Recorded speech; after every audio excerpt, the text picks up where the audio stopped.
like that at that time.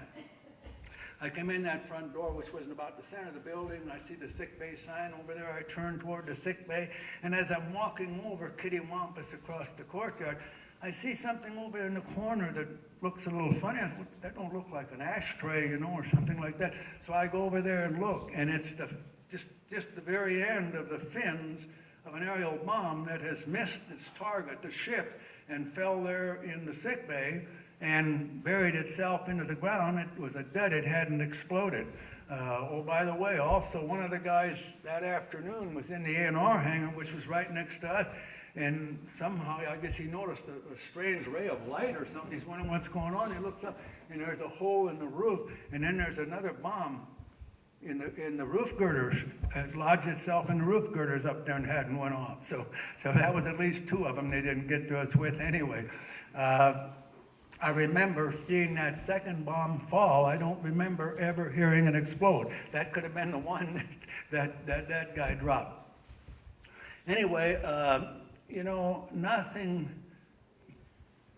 ever came. I often wondered, well, you know, nothing more ever came of that threat to be put on report. But I guess if the guy went up to the captain and said, "Captain, I want to put this guy on report." Okay, what did he do? Well, he left the ditch and went over and got some guns and defended our position. You know, I don't think that went over too good, so that's maybe why it never ever went any further. Anyway, but it was just so exciting and so hectic there for that period of time. You know, they caught a lot of it here in this film. I think that Tora is the most historically correct of all that they have made. That last one they made was just a bunch of special effects and romance and stuff. I didn't see any of the romance, you know. Anyway, speaking about romance, I've been married to this dear sweet woman for 57 years, 9 months, and 11 days and nights.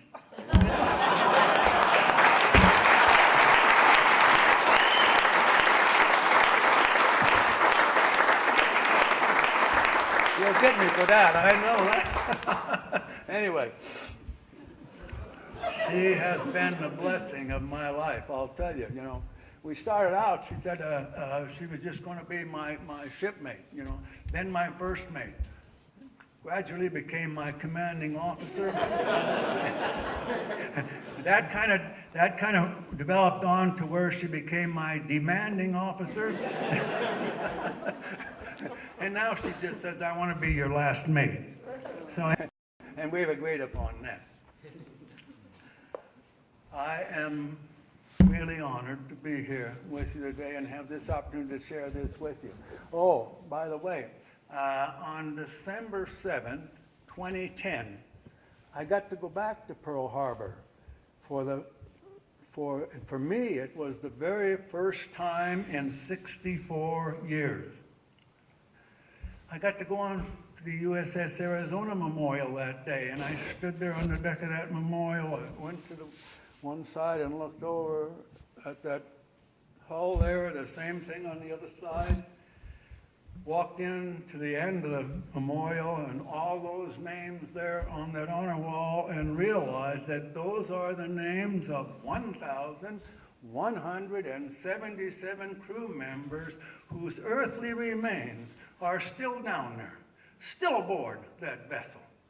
It was a lot different looking at it this time than it was that morning when I watched it blow up and seen it burn, you know, and saw those other things all that went on there that morning. The following day, in the accompaniment of a naval historian, which we had arranged with the Hawaiian Naval District some months before, I got to go back to some of the highly restricted areas of Ford Island. There's only one of the 3 original hangars still standing. Building 64 still stands. That's the hangar I was in, the southeast end of it. I got to point out to my wife, daughter, and son-in-law and that naval historian the very window panes that bomb fragments and debris would have had to came through to get to me, because I was sitting at the desk and that windowsill was about shoulder level, so it would have had to been one of the bottom window panes that got to me. When we got home, my wife said to me, what was it like to go back there after all these years? Well, like I said, it was entirely different than what it was that morning. Even to me, I guess because of those military training I'd had, you know that these things can happen. And to me, those were the wastes of war. Those ships being bombed, those airplanes burning all around us, the ships capsizing, whatever the case may be, that day and for days thereafter, the bodies floating there in the water, that was all the waste of war. But when I went back this time, it was entirely different. Those were now tombs. Those were monuments to those guys who gave their lives there that morning.